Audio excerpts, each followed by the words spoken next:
So we'll go to the gym. So Benjamin will cover the gym. Oh, another good room. So now we're getting into the gym. So now, with health being the important focus for each and everyone, so we have a gym area. We have a machine to exercise. We have the yoga ball, all the things, and also to monitor your health. So now we have all the wearables.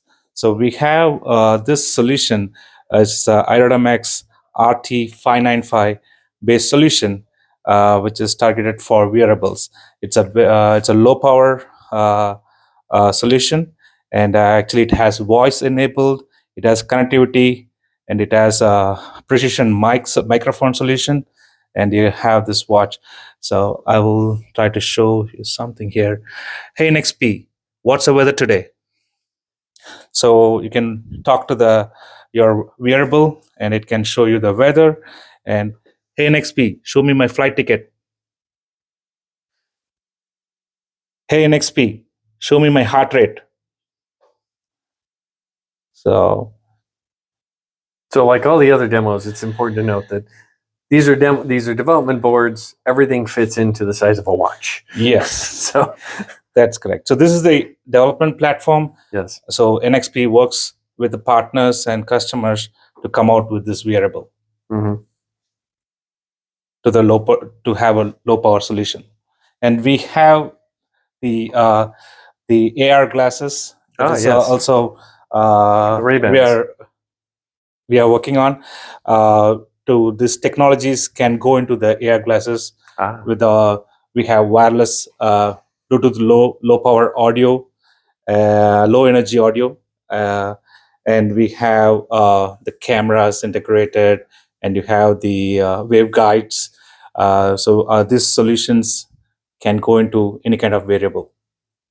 Well, and I think the important part of the wearables also is that can be a key identifier or communications device, because we've talked about, or at least I've talked about, the disaggregation of the smartphone. Mm. So instead of the smartphone actually being, the thing you have to always carry with you, it can be your watch, it can be your wearable, and it identifies you with any other intelligent device.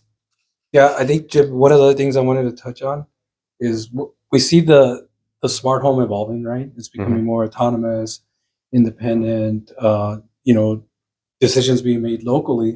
But we also see some adjacent segments that are going into the home, and the health and fitness is one particular category that's really interesting. Whether you're using your wearable to monitor your health, you're using your exercise equipment.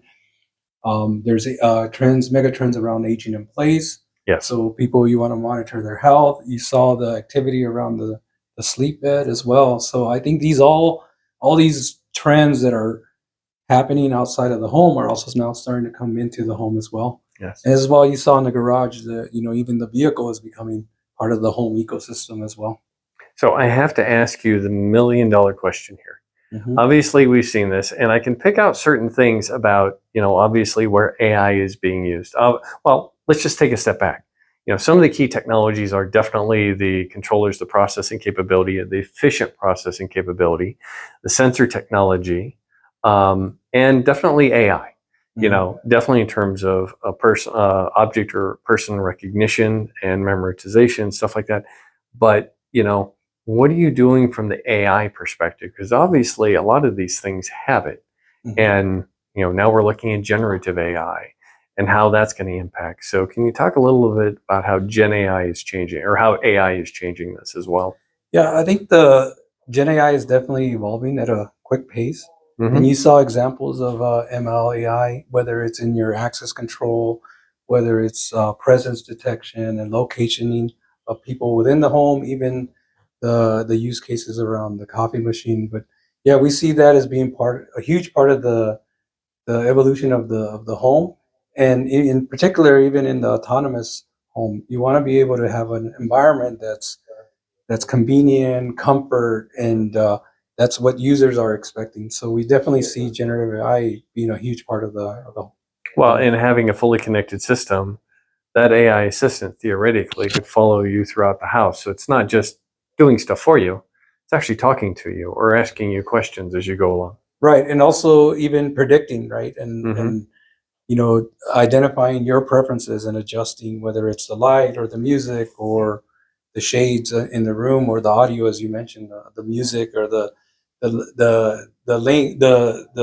loudness of the speakers, right, depending on the user. Yes, for sure. I'm So just worried about how it's going to know me. You're drinking too much coffee. You're eating too much red meat. You're doing this wrong. You're doing that wrong. I'm the guilty one of the coffee. I drink a lot of coffee, that's for sure. We have a few more areas. One more area that we want to show you, Okay. and it's demonstrating our MCX platform, which is our latest MCU platform that NXP announced earlier this year. And we're really excited about that MCU platform, so we wanted to show that to you. Okay, let me hand it over to you. This is a mic. Thank you. What do we got, Cameron? So here is our automatic plant watering system. This board tracks the soil moisture level in the water. And when it gets below a certain point, it opens the valve. It runs it for a certain amount of time, and then it continually updates.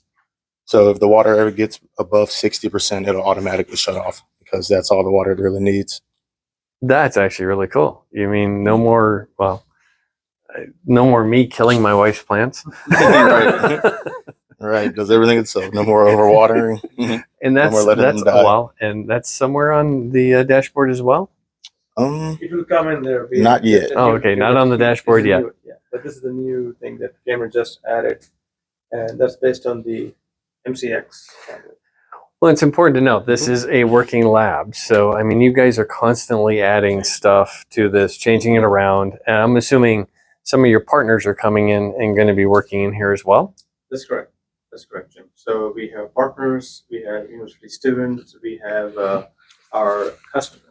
Yes, we have partners, university students, customers coming here.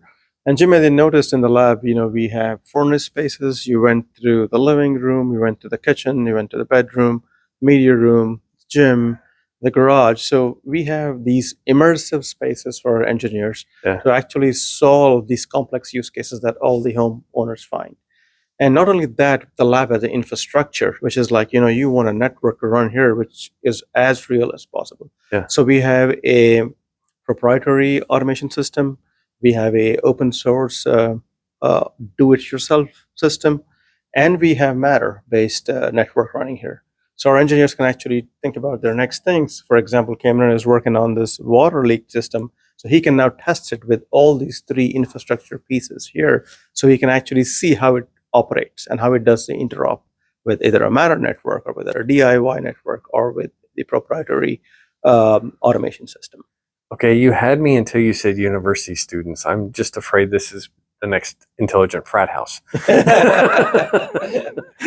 Yes, I have, summer is starting the next couple of weeks. So we have a lot of interns lined up who will have to come here. And, there's lots of people also who are fresh college graduates. And if you notice also in my lab, I have lots of new engineers who have spent a couple of years with me in a lab, and now they come to this lab, and now everybody wants to be here because it's where the fun is. Well, and that's great because, I mean, especially to highlight Matter. Matter has huge potential, huge industry, not just interest, but support.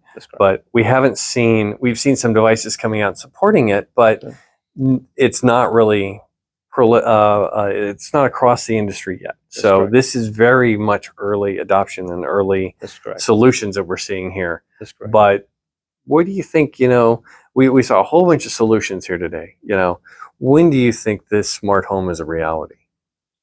So I think if you look through one of the opening statements that Mario made was the challenges that the homeowner faces is interoperability, as you noticed. That would be the biggest challenge for the smart home. I think if we as a community come together and figure out how we can work on solving those issues, I think it'll make the homeowner's house life easy. Because one of the biggest challenges of adoption is you want it to be easy, you want it to be simple. And I think the usability piece, if you can get that to that, okay, my grandparents can buy a smart lock and install it, right? And it just works with their phone. That's where we want it to go. Okay, well, I'm going to rephrase that because I'm building a brand new home right now. I'm building it. Right. ICF, passive solar heating and cooling, geothermal, Awesome. completely sustainable passive passive home. But when can I install this technology? Because I really want it. This is the first time I've said that about a smart home, by the way. That's great. I'll let Mario talk about it. I think, Jim, what you'll see here in the lab, it's a combination of end products that are already in the market and products that are going to be in the market soon. And then ideas of, as Avinash mentioned, ideas that our engineers are working on to go and solve a customer's problem. I think in the smart home, the main focus has been around security. If you look at what people are used to, especially if you're a homeowner like myself, we tend to focus on the security side first, and then now we're starting to get to the point where people are looking into automation, and then you have initiatives like Matter and the Home Connected Alliance and all that will bring it all together. And I think the last piece is something that you mentioned is the energy management.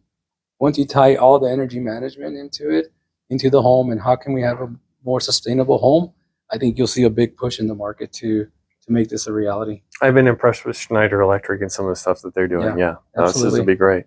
Yeah. Gentlemen, thank you very much. Thank you. Yeah, thank you, Appreciate Jim. it. It was nice having you here. Yeah.